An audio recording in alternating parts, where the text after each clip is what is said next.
Good afternoon everyone. स्वागत है आपका मेरे इस क्लास में। और जैसा कि आप लोगों को पता ही है कि दोपहर का जो मेरा सेशन चलता है वो चलता है लॉ का, और लॉ में हमारा चल रहा है क्या, एविडेंस एक्ट 1872, और जिसपे हम पार्ट कंप्लीट कर चुके हैं अपना पार्ट 2, और आज हम पार्ट जो कर रहे हैं वो कर रहे हैं पार्ट 2। पार्ट फर्स्ट हम कंप्लीट कर चुके हैं, पार्ट 2 हमने स्टार्ट कर देता, और पार्ट 2 में मैं आपको चैप्टर 3 पढ़ा चुकी हूँ, चैप्टर 2 और चैप्टर 3 दोनों पढ़ा चुकी हूँ, और ये है हमारा चैप्टर, आई थिंक चैप्टर 5 है, ये चैप्टर यहाँ 5 या 4 डला हुआ है। चैप्टर 5 आज मैं आपको पढ़ा रही हूँ। चैप्टर 5 क्या है, डॉक्यूमेंट्री एविडेंस। चैप्टर 5 जो है डॉक्यूमेंट्री एविडेंस है, और जिसको हमें पढ़ना है सेक्शन 6 से 61 से लेकर 98 तक।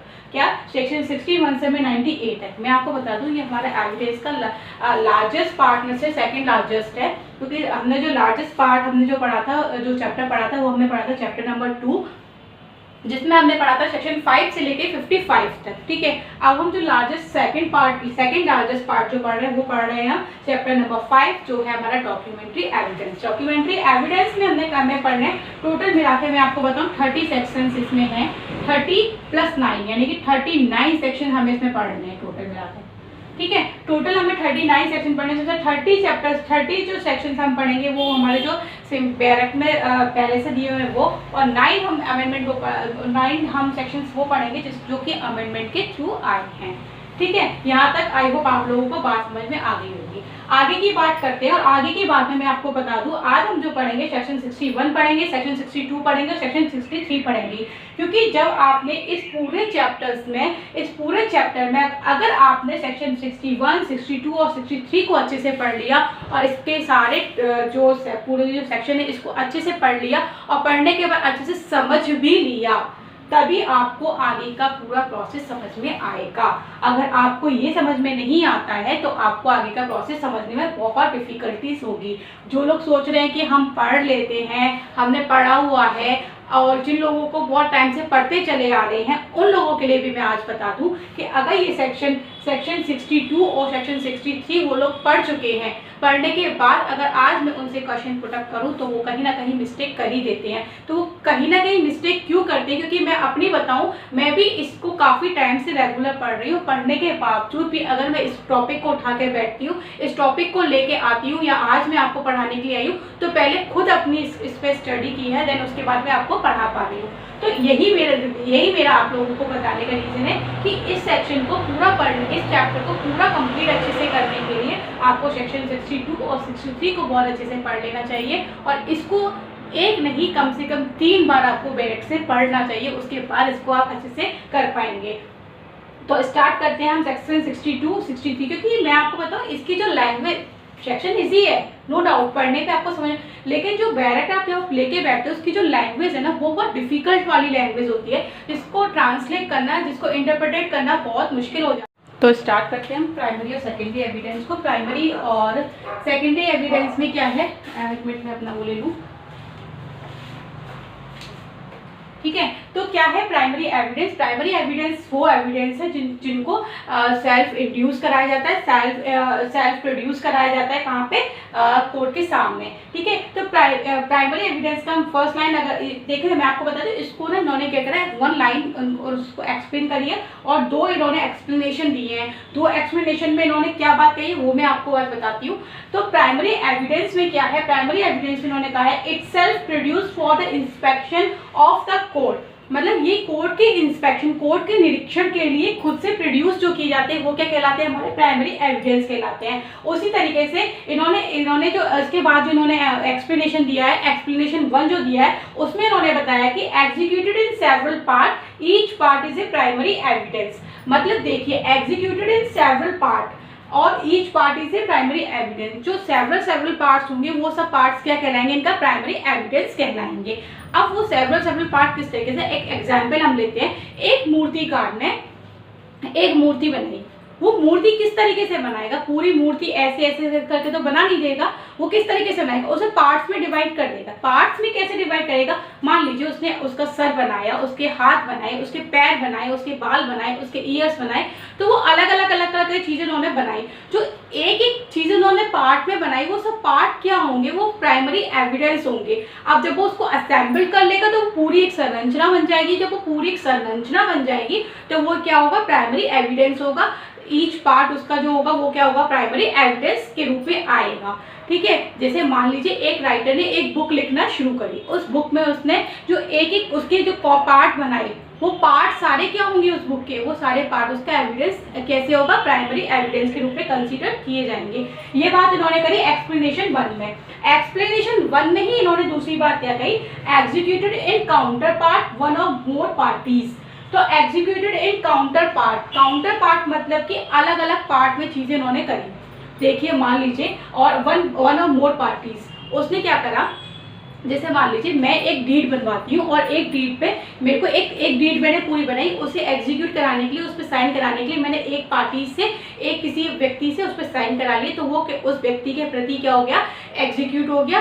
ठीक है, तो वो उस व्यक्ति के अगेंस्ट में क्या हो जाएगा, बात यहाँ पे ध्यान रखिएगा, वर्ड आएगा अगेंस्ट। अगेंस्ट क्यों आएगा, क्योंकि वो उसके अगेंस्ट में प्राइमरी एविडेंस कहलाएगा। ठीक है, तो जब वो उस व्यक्ति के अगेंस्ट में कोई प्राइमरी, उस व्यक्ति ने सिग्नेचर करे तो उस व्यक्ति के प्रति क्या हो गया, एक प्राइमरी एविडेंस हो गया। ठीक है, अब मान लीजिए मुझे ना एक डीड बनानी है, और वो जो डीड बना के मुझे एग्जीक्यूट करानी है, जो साइन कराने, वो मोर देन 1 पर्सन कराने हैं। अब मोर देन 1 पर्सन मुझे वो साइन कराने, तो उनके इसके लिए मान लीजिए मुझे 4 व्यक्तियों से उस पर साइन कराने, उन लोगों से मुझे एग्जीक्यूट करानी है। तो मैंने क्या करा, एक कॉपी ली, उस पर एक वही चीज उतारी, दूसरी कॉपी ली, उस पर वही चीज, तीसरी पे वही, चौथी वही। यहाँ मैं तुलना नहीं कर रही हूँ। ठीक है, यहाँ पे मैं उसकी तुलना नहीं कर रही हूँ, मैं सिर्फ मैंने वो 4 पार्ट में उस चीज को डिवाइड करा और चारों पे जो 4 व्यक्ति थे उनके सिग्नेचर कराए, उनके द्वारा एग्जीक्यूट कराई।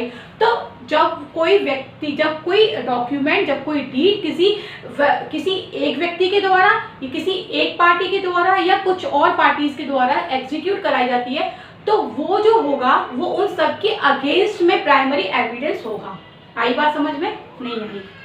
चलिए दोबारा समझाती हूँ। एग्जीक्यूट कैसे होगा, एग्जीक्यूट होगा वो कैसे होगा, ईच पार्ट इज प्राइम, 1 और मोर पार्टीज के द्वारा, एक व्यक्ति ने उसको एग्जीक्यूट करा, उसके प्रति भी वो क्या होगा, प्राइमरी एविडेंस होगा, और व्यक्तियों के द्वारा जो एग्जीक्यूट कराया गया उनके लिए भी वो क्या होगा, प्राइमरी एविडेंस कहलाएगा। एक मिनट होल्ड करिएगा। ठीक है, तो वो क्या होगा, उन व्यक्ति के प्रति वो क्या होगा, सेकेंडरी मतलब प्राइमरी एविडेंस हो जाएगा। तो क्या बात मैंने आपको पढ़ा, इसका बेस्ट एग्जांपल मैंने आपको दिया डीड का एग्जांपल। तो चाहे वो एक व्यक्ति के द्वारा एग्जीक्यूट हुआ हो, चाहे वो अन्य व्यक्तियों के द्वारा एग्जीक्यूट हुआ हो, उन सबके अगेंस्ट में क्या होगा, वो प्राइमरी एविडेंस होगा। अब बात करते हैं एक्सप्लेनेशन नंबर 2 की। एक्सप्लेनेशन नंबर 2 कहता है व्हाई वन यूनिफॉर्म प्रोसेस, मतलब मान लीजिए एक यूनिफॉर्म प्रोसेस में जो चीज निकल के आ रही है वो प्राइमरी एविडेंस होगा। इन सिंपल लैंग्वेज, जैसे मैंने एक बुक लिखना शुरू करी, ठीक है, वो मैं y1 करती हुई एक पेजेस पे लिखती हुई चली आ रही हूँ। वो जो मैं पेजेस पे लिखती चली आ रही हूँ ना, वो सब क्या होगा, हमारा प्राइमरी एविडेंस होगा। मतलब कि एक पेज मैंने फर्स्ट लाइन लिखी, लास्ट पेज तक मैं, लास्ट पेज के एंड तक मैंने उस पर लास्ट लाइन लिखी। अब जो मुझे नेक्स्ट लाइन लिखनी है, मुझे दूसरे पेज पे लिखनी है, वो जो दूसरे पेज पे मुझे लिखनी है वो भी हमारे दूसरे पेज से लास्ट लाइन तक जो लिखूंगी वो भी हमारी क्या होगी, प्राइमरी एविडेंस होगी, ना कि वो सेकेंडरी एविडेंस होगी। But all copies of common original they are not a primary evidence. मतलब अब मान लीजिए मैंने पूरी बुक लिख डाली, उस बुक की ही मैं दूसरी बुक बना दूं, यानी कि ये तो मेरी कॉमन एविडेंस हो गया। ठीक है, मेरी कॉमन कॉपीज हो गई। इस कॉमन कॉपीज में से अगर मैं तुलना करके दूसरी चीज को उसमें उसके ओरिजिनल कॉमन की मैं तुलना कर दूं, तो वो क्या हमारा होगा, वो प्राइमरी एविडेंस नहीं होगा। ठीक है, आई बात समझ में? जैसे सिंपल से उन्होंने लिखा है y1 यूनिफॉर्म प्रोसेस, अगर कुछ चलता है तो वो प्राइमरी एविडेंस होगा।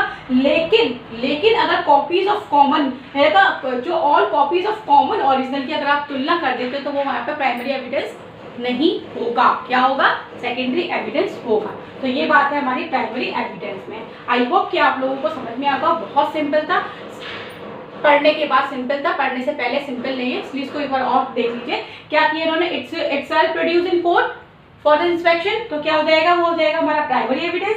एग्जाम इन्होंने एक्सप्लेनेशन दी थी, एग्जीक्यूटेड इन सेवरल पार्ट, अगर वो एग्जीक्यूट कराया जाता है सेवरल पार्ट्स को तो वो प्राइमरी एविडेंस होंगे, अगर each part is primary evidence होगी। इन्होंने फर्स्ट एक्सप्लेनेशन में दूसरी बात कही, executed in counter parts, one और मोर पार्टीज के द्वारा अगर उसको अगर वो काउंटर पार्ट्स में है और उसको उन काउंटर पार्ट्स को उन्होंने अगर तुलना करके उन काउंटर पार्ट्स को अगर उन्होंने अलग अलग पार्टीज से एग्जीक्यूट करा दिए तो वो उन एग्जीक्यूट करने वाली पार्टीज के अगेंस्ट में क्या होगा, प्राइमरी एविडेंस होगा जिन्होंने यहाँ पे एग्जीक्यूट किया है। ठीक है, वाई वन यूनिफॉर्म प्रोसेस, अगर वो वन यूनिफॉर्म प्रोसेस में तो प्राइमरी एविडेंस है, लेकिन कॉमन ओरिजिनल की अगर तुलना कर दी जाएगी तो क्या हो जाएगा, प्राइमरी एविडेंस नहीं रहेगा।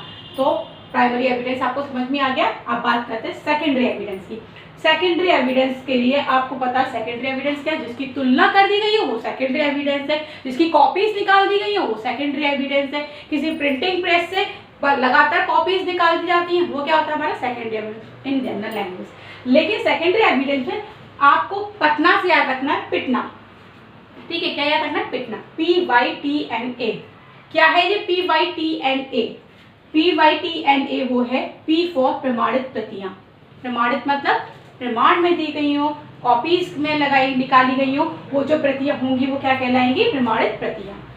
Y फॉर यांत्रिक, Y से यांत्रिक द्वारा बनाना, यानी कि इलेक्ट्रॉनिक रूप से यांत्रिक तरीके से किसी चीज की तुलना करके बना देना हमारा क्या होगा, सेकेंडरी एविडेंस हो जाएगा।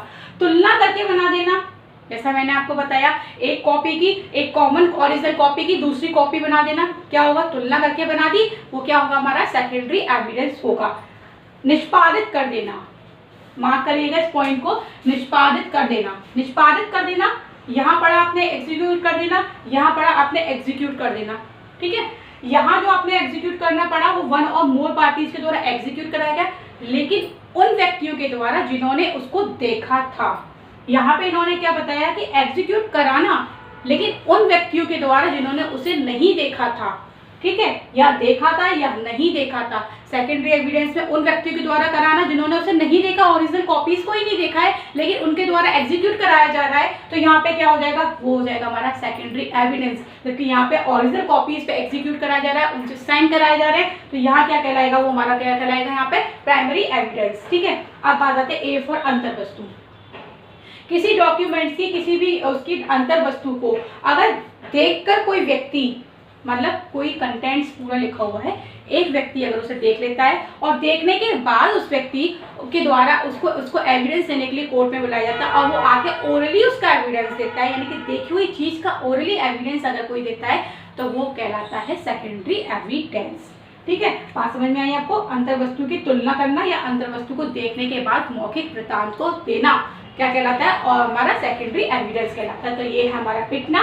पिटना से P फॉर या प्रमाणित प्रतियां, Y फॉर यांत्रिक द्वारा बनाना, T फॉर तुलना करके बनाना, N फॉर निष्पादित करना, A फॉर अंतर वस्तु। ठीक है, तो ये है हमारा सेकेंडरी एविडेंस। आई होप आप लोगों को ये चीज अच्छे से समझ में आ गई होगी। तो आज का टॉपिक करते हैं यहीं खत्म, मिलते हैं कल अपने नए टॉपिक के साथ। और बैरेट जरूर पढ़ लेना, फिर से बोल रही हूँ, इलस्ट्रेशन जरूर पढ़ लेना, मस्ट मस्ट मस्ट। ठीक है, thank you so much for the class.